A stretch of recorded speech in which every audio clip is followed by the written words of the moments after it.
Hello everyone, आज हम start करने जा रहे हैं chapter number 1 of MRI made easy basic principles. ठीक है, तो before starting this chapter please आप एक बार लेक्चर सुनने के बाद अपनी एक बुक पे एक बार पढ़ लीजिएगा। देन आफ्टर आपको ये चीज़ें और क्लियर हो जाएगी। तो लेट्स स्टार्ट। तो चलिए देखते हैं यहाँ पे क्या लिखा है। यहाँ पे लिखे कि हमारे पास वो 4 बेसिक स्टेप्स है जिससे हमें एमआरआई इमेज मिलती है। पहला स्टेप है हम पेशेंट को प्लेस करते हैं in the magnetic board. Second step है फिर हम पेशेंट को सेंड करते हैं RF pulse with the help of coil.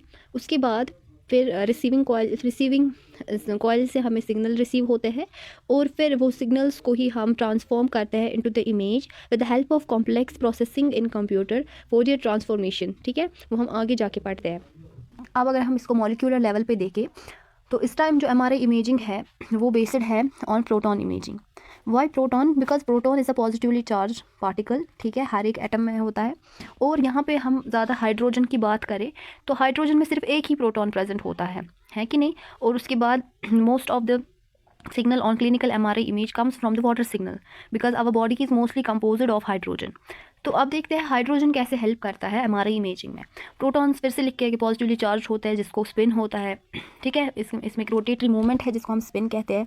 जब एक पार्टिकल मूव कर रहा है, मूविंग चार्ज है हमारे पास, तो वो जनरेट करता है करंट। ठीक है, जब इसने जनरेट कर ली करंट तो every current have a small magnetic field around it. ये हमने 11th-12th में देखा है।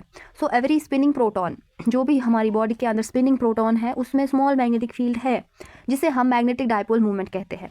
Normally the protons in the human body, जब वो किसी इन्फ्लुएंस में नहीं होगी, जब वो किसी मैग्नेटिक फील्ड के इन्फ्लुएंस में नहीं होगी, वो रैंडमली मूव करते हैं। लेकिन जब मैं उसे एक मैग्नेटिक फील्ड के इन्फ्लुएंस में रखूँगी, उसे मैं एक एमआरआई मशीन में प्लेस करूँगी, तो वहाँ पर क्या होता है, जब यही वाले जो हमारे पास प्रोटॉन्स थे ये रैंडमली मूव कर रहे थे। ठीक है, बट ये जब प्लेस किए गए एक्सटर्नल मैग्नेटिक फील्ड में तो क्या किया, खुद को अलाइन किया in the direction of external magnetic field. कुछ प्रोटॉन्स अलाइन हुए पैरेलल डायरेक्शन में एंड कुछ हो गए anti parallel to the external magnetic field. ठीक है, इसके बाद जो प्रोटॉन्स अलाइन किया along the external magnetic field तो उनमें स्पिन था। तो अब इनमें खाली स्पिन नहीं रहा, ये अब रोटेट करने लगे अराउंड इट्स ओन एक्सिस। यहाँ पे आप डायग्राम में देख सकते हो कैसे अपने ही एक्सिस पे रोटेट करने लगे, कोन फॉर्म में, कोन जैसी मूवमेंट। एक तो स्पिन भी कर रहे हैं और प्रिसिशन भी कर रहे हैं। चलिए आगे देखते हैं। This movement of axis of rotation of proton is known as precession. The number of precession a proton per second is called as precessional frequency. तो जितने प्रिसिशंस पर सेकंड करेगा ये प्रोटॉन उसे हम कहते हैं प्रिसिशनल फ्रीक्वेंसी, और इसे हम हर्ट्स में मेजर करते हैं। लेकिन जो ये प्रिसिशनल फ्रीक्वेंसी है ये डायरेक्टली प्रोपोर्शनल होती है to the strength of external magnetic field. External magnetic field ज़्यादा होगा तो ज़्यादा प्रिसिशंस करेगी, तेज़ी से प्रिसिशन मूवमेंट करेगी। कम होगा तो उसी हिसाब से stronger the external magnetic field higher the precession frequency. This relationship is also expressed by Larmor equation. ये रही आपके सामने Larmor equation. Frequency of hydrogen proton is at 1 tesla is 42, 1.5 पे होती है 64 एंड 3 टेस्ला पे होगी 128 मेगाहर्ट्ज रेस्पेक्टिवली। चलिए आगे चलते हैं। लॉन्गिट्यूडल मैग्नेटाइजेशन क्या होता है देखते हैं।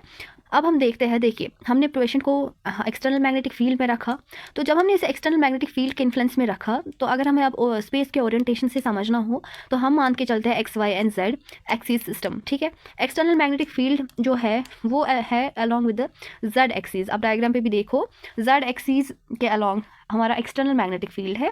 Conventionally Z axis is the long axis of the patient as well as the bore of the magnet. मैंने बोला कि कुछ प्रोटॉन्स होते हैं अलाइन पैरेलली एंड कुछ होते हैं anti parallel.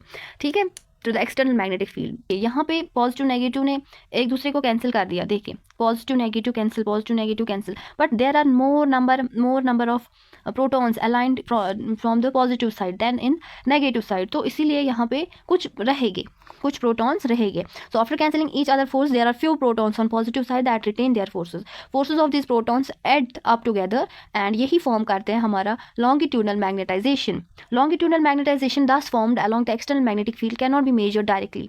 For the measurement it has to be transfer. तो ये देखिए, ये हम डायरेक्टली मेजर ही नहीं कर पाते, हमें इससे सिग्नल नहीं मिल पाता। तो इसीलिए हमें इस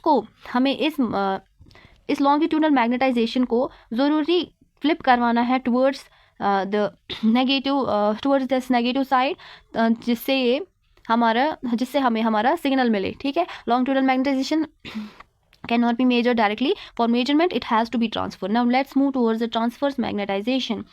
तो चलिए अब देखते हैं हम ट्रांसवर्स मैग्नेटाइजेशन। पहले लिख के है ऊपर से कि हमने जब लॉन्गिट्यूडनल मैग्नेटाइजेशन हमें मिला अलोंग द जेड एक्सिस, अब हमें क्या करना है, अब हमें इसे ट्रांसवर्स लेना है। ट्रांसवर्स मैग्नेटाइजेशन हम कैसे ऑब्टेन करेंगे, जब हम इसे RF पल्स देंगे।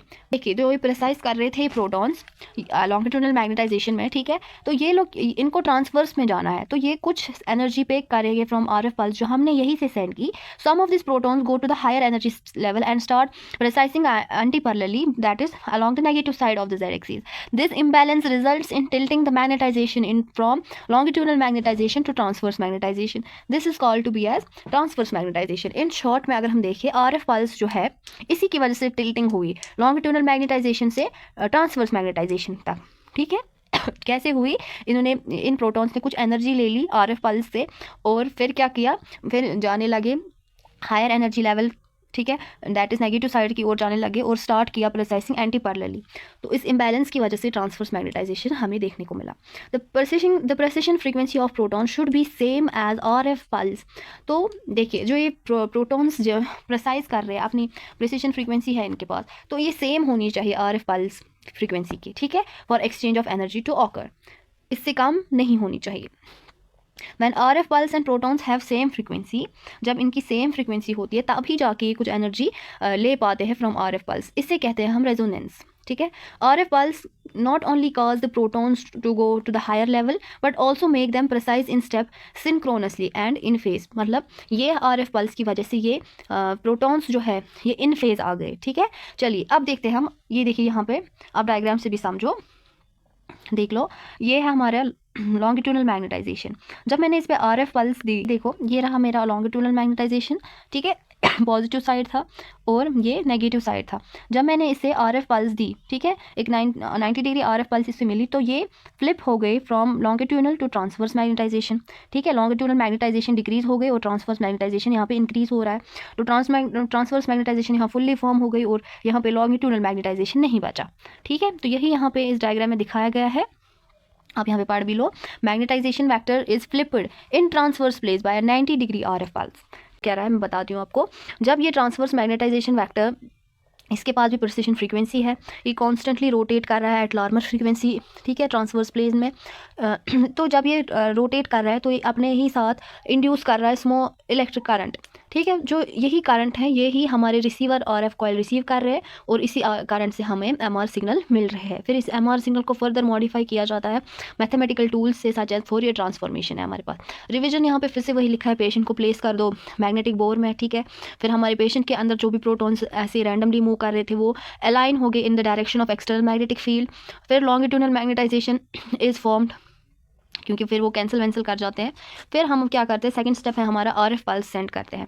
जब RF पल्स सेंड किए, उन्होंने कुछ एनर्जी ले ली, ठीक है, उन प्रेसिशन फ्री जो वहाँ पे वो प्रोटॉन्स जो मूव कर रहे थे उन्होंने एनर्जी ले ली, तो वो गए हायर एनर्जी लेवल में और इन फेज आ गए, ठीक है, and precess in phase with each other. This result in reduction in of longitudinal magnetization and formation of transfer magnetisation.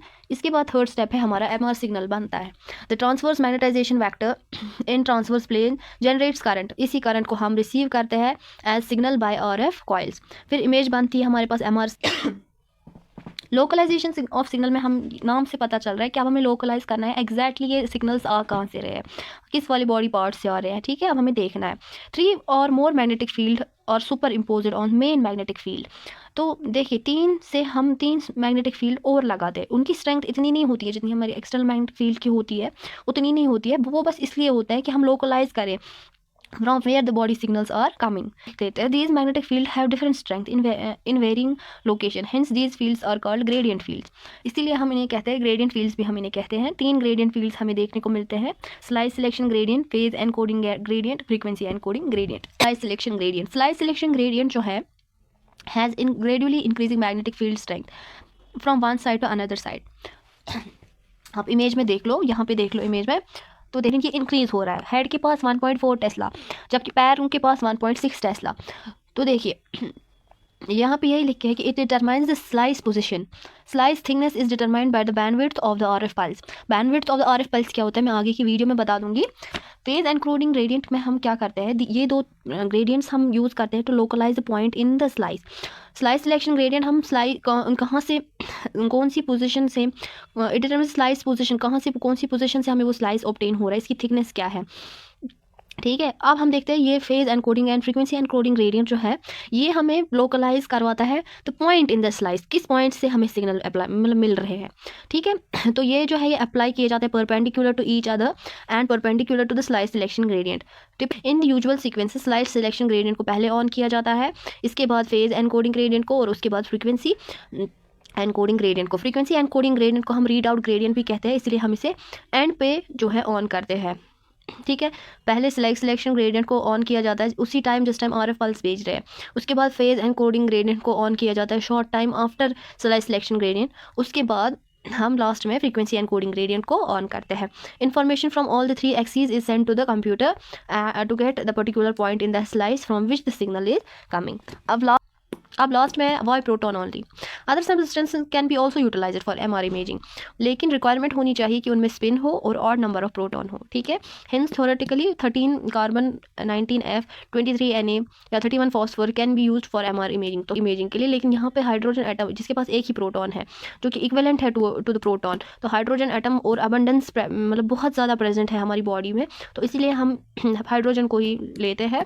ये gives best and most intense signal